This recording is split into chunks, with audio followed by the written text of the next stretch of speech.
No niin, eli äskettäin tuli viesti tuossa puoli tuntia sitten, että tuotteet ovat lähteneet maastamme, alueeltamme ja ne on tosiaan ne tuotteet nyt tulossa, että ne on tosiaan lähtenyt sieltä maasta, Manner-Kiinasta ilmeisesti nyt lentäen, että niin siinä oli, että tuotteet on nyt lähtenyt liikkeelle, että tosiaan mulla oli semmonen juttu, muistaakseni, jos en ihan väärin nyt muista.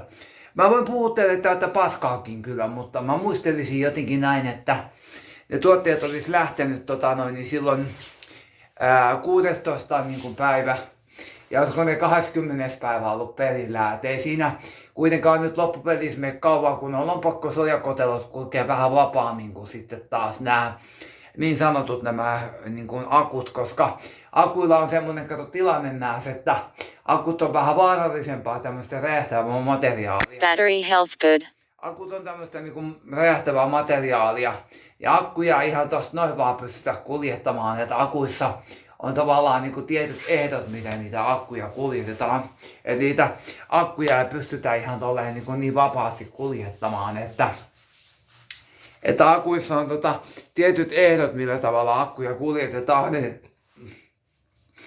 Niitäkään akkuja ei niin voida ihan vapaasti kuljettaa, että kyllä niissäkin akuissa valitettavasti on tiettyjä ehtoja, että millä tavalla akut kulkeutuu, niin sitten sieltä tuli nyt se viesti, että akut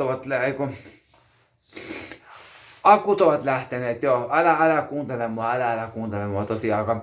Sieltä tuli nyt viesti, että tuotteet on lähtenyt tosiaan Kiinasta ja ne on tulossa täyttä häkää tänne, eli Helsinkiinhän ne tulee sitten ja sitten tosiaan, jos niin kuin sanotusti tuotteesta ei olekaan maksettu sitä arvonlisäveroa, niin silloin siellä tulee tämä, kun tässä on niin kuin vihreä ja punainen linja, niin se paketti menee mitä luultavasti punaiseen linjaan, jos Tullilla on sellainen epäilys, että niistä ei olisi maksettu arvonlisäveroja. Arvit on oltava maksettuna, koska Tulli voi ehkä epäillä sitten, että alveja ei välttämättä olekaan maksettu. Mä en ole varma epäileekö Tulli näin, mutta heillä voi olla se tieto ja epäilys siinä, että välttämättä niitä alveja ei olekaan maksettu katon, niin silloin ne tuotteet nimenomaisesti menee tämmöiseen tulliselvittelyyn, eli sieltä selvitetään.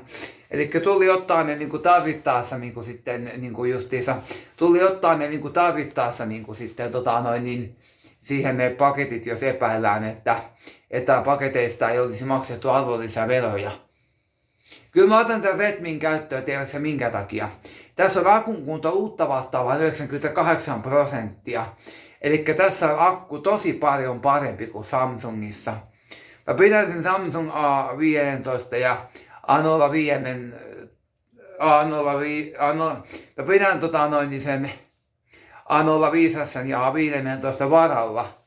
Ne jää varapuhelimiksi mulle se A15 ja A05, että ne jää mulle varalle se A05 ja A15, mutta akun kunto ei ole enää hyvällä tasolla. Että jos mä haluan oikeinkin hyvää akun kuntoa, niin sit kannattaa käyttää tätä, kun tää puhelin on tälleen vähän liukuva väriä.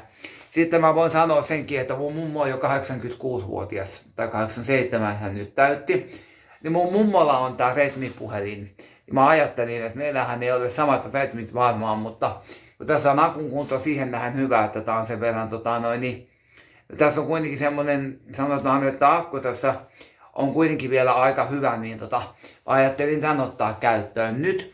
Ja sitten kunhan lompakkokorret tulee, että sitten ne on haettavissa, niin mä haen lompakkokorret sitten ja mä vaan napsautan ne tähän ympärille ja laitan ne sitten paikalleen. Ja sitten kun mä oon tosiaan hakenut sen, niin mä vaan napsautan ne lompakkokorret sitten paikalleen ja alan sitten käyttämään niitä, että tosiaan ne tuotteet on nyt lähtenyt, niissä oli, tai katsotaan noin sähköpostit hetki, kun mä lataan yhden appin tosta, niin katsotaan kohta, sieltä tuli muuten sähköpostiviesti, joita mä luen teille, mitä siinä sanotaan. Yksi sähköpostiviesti mulle tuli, mä sillä aikaa laitan aamusufeeta, mä vähän kahvia voisin tuossa hörpiskellä. Mulle tuli joku viesti täältä, joo, niin katsotaan tää, mitä tää sanoo. Mä otan automaattisen tosta. Elikkä kun tää on JJFI-lähetys. Elikkä tää on JJFI, elikkä se tarkoittaa sitä, että kun nämä tuotteet on nyt lähtenyt tosiaan, niin se näyttää jo heti, vaikka nämä tuotteet on vasta lähtenyt Manner-Kiinasta, niin tämä niin kuin kyseinen, mikä tämä on, tämä 7 € AliExpressi, osasi näyttää mulle jo nyt, vaikka paketit vasta lähtivät tänään Kiinasta lentokoneella niin Suomeen, niin tämä AliExpressi osasi jo havaita mulle heti nyt jo tässä näin, täällä näin, että paketit ovat postin lähetystä. Eli tämä posti tuo mulle nää, eli mä oon postin lähetyksiä. Jos niin kun paketin alkukirjaimet on JJFI ja siitä liipalaapa numerosarjaa, niin silloin se on postin lähetys. Eli posti tuo sen silloin. Tällä sanotaan näin, voitaisiin käännän suomeksi. No niin, lähti lähtöalueelta. Eli se on ollut se Kiina, Manner-Kiina, mistä on se Jinpingin maakunnasta alipiirialueelta. Niin hei käyttäjä, hei AE801890 käyttäjä. Pakettisi liipalaapa, en sano numeroita, kun en halua niistä tunnistaa, on lähtenyt lähtöpaikasta ja on nyt matkalla kohdemaahan alueelle. Seuraa sen matkaa napsauttamalla alla. Eli paketit on nyt lähtenyt liikkeelle, eli ne on kovaa vauhtia sieltä tulossa. Eli paketit on tulossa kovaa vauhtia, ne on nyt tosiaan lähtenyt sieltä ja ne paketit on sanotusti kovaa vauhtia sieltä tulossa, että en ole tänään lähtenyt. Se vaikka meillä niin Suomessahan ei posti liikennöi, meillä ei niin posti tavallaan liiku viikonloppuisin eikä tulli ole töissä, mutta jos on jotakin tulossa olevia tuotteita, vaikka nyt AliExpressin kautta, niin ne lähetykset kulkee, eli rahti kulkee viikonloppuisinkin, että vaikka niin kuin,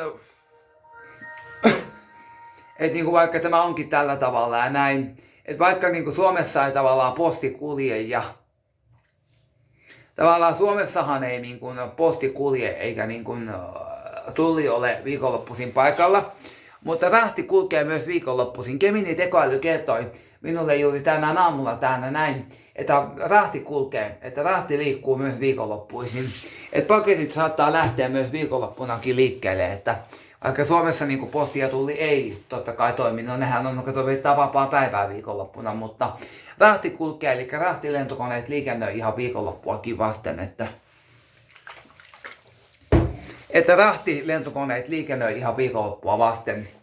Se oli mun mielestä silleen, että se taisi olla 16. päivä, kun ne lähti, ja 20. päivä sieltä taas tulla viesti sitten, että tuotteet ovat saapuneet maahamme kautta alueelle, maahanne kautta alueellenne. Ja sitten sieltä tuli, että valmistaudut pian nauttimaan ostoksestasi. Mä tuohon Samsung Galaxyaa tuohon A15 haluan suojaa, kun mulla on legendaarisesti aina ollut se pieni ongelma näissä, että mä saan nämä näytöt 1000 palasiksi kautta säröille. Niin mä haluan suojata mun näyttömoduulia, koska jos tuo näyttö menee, niin se puhelin ei ole minkään arvoinen. Jos mä haluan joskus myydä tämän Samsungin eteenpäin. Tää tuo Redmin, niin Redmihän nyt ei varmaan haluttua tavaraakaan enää edes, kun Redmihän on pakotelistalla, ja sitten Redmi-laitteitahan ei saa enää myydä. Mutta se, että nämä ei lähde kato mihinkään, nämä ei ole mitään myyntiarvoa, jos on rikkinäisiä. En mä tuot Samsungin enkä Redmiä ajatellut myydäkään mihinkään, mutta se, että jos joskus sitten ne laittaa vaikka kirpiksellä myyntiin kato, niin mitään arvoa ei ole siitä, jos ne on rikkinäisiä. Mutta olin sanomassa, no nyt lähtenyt tänään sieltä Manner-Kiinasta, eli ei tässä mene enää kuin muutama päivä, niin ne on täällä. Koska se lentokone, mä en tiedä noissa niin lompakkokuorissa sitä, että minkä kautta ne tulee ne lähetykset. Mun pitää Geminin kautta vielä hakea, että kun mä tilasin lompakkokuoria, että kun akuthan menee silleen, että ne menee niin kuin Alankomaiden kautta. Että tuleeko nuo niin sanotut lompakkosuojat niin suoraan vai meneekö nekin Alankomaiden kautta. Mun pitää nyt Geminiltä hakea se, että niin kuin miten se on, että meneekö ne suoraan vai tuleeko ne niin kuin suoraan Helsinkiin niin kuin yhdellä lennolla. Vai käykö ne Alankomaiden kautta. Koska Alankomaat taitaa olla aika monen Kiinasta tulevia verkkokauppoja, niin kuin tämmöinen solmukohta, että paketit vaihtaa niin kuin siellä niin kuin sit tähän pääkuljetukseen niin kuin Helsinkiin. Ne taitaa vaihtaa niin kuin sitten näihin pääkuljetuskoneisiin. Katsotaan, kyllä sieltä tulee siis se paketti kun tulee. Moi!